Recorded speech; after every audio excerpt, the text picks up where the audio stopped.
Hello everyone.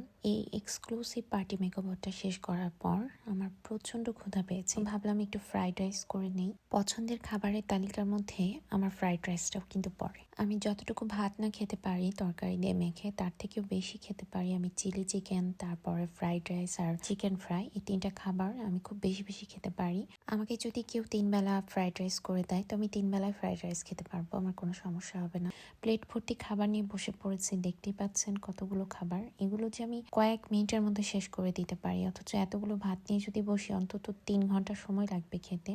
আজকের খাবারটা কিন্তু অনেক অনেক টেস্টি হয়েছিল। আমার ফেসের এক্সপ্রেশন দেখে বোঝা যাচ্ছে হয়তো পেট পুরে মজা করে খেয়েছিলাম। একটা সময় ছিল খাবারের প্রতি আমি ভীষণ অনীহা দেখাতাম, তবে এখন আমার হাজবেন্ড এত পরিমাণে আমাকে খাওয়িয়ে খাওয়িয়ে আমার অভ্যাসটা একদমই নষ্ট করে দিয়েছে। এখন আমার সবসময়ই খেতে মন চায়। আর আমার হাতে সাজটা কেমন হয়েছে সেটা বলতে কিন্তু কেউ অবশ্যই ভুলবেন না। আল্লাহ হাফিজ।